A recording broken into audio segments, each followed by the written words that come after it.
Utonga wa bururi wa Kenya mwaka uyu riu uri kigera-ini gia kuhorokera kumana na gucambicuka kwa riera ria kiwonjoria bururi-ini na kuria riu ruhonge rwa kimabũrũri rwa kuheana ngombo rwa IMF rwaniriire gukura utonga uyu na gicunjĩ gia 5.6 harĩ igana mugaru na gicunjĩ gia 5.8 toria ruratanyaga hau kabere.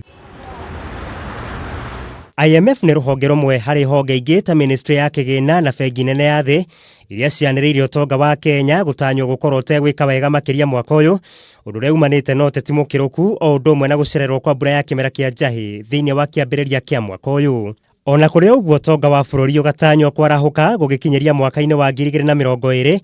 ugitanywo gukura na gicunjĩ gia 6 harĩ igana kuona ruhonge rwa urimi ni rwambĩrĩirie kwĩyũkĩrĩria makiria kumana na mbura ya kimera kia mwere iria yambĩrĩirie guthandana guothe bururi-ini. Thiini wa ikereka ria mbere ria mwaka uyu turi utonga wa bururi wandandũkire na gicunjĩ gia 5.6 harĩ igana gũkĩringithanio na gicunjĩ gia 3.5 harĩ igana itenia-inĩ ria mbere ria mwaka muthiru.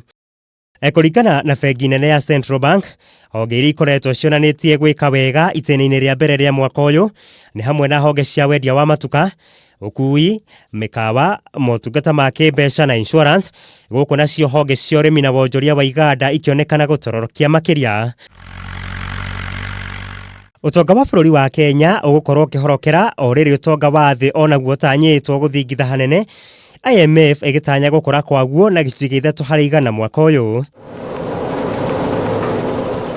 Ndeto ĩno ĩroka o rĩrĩ kambuni kĩheri bururi-ini ikoretwo cianĩrĩire gũbuta aruti acio a wĩra kumana na gũtorio nĩ ũritũ wa ngarama ya mũrutĩre wa wĩra.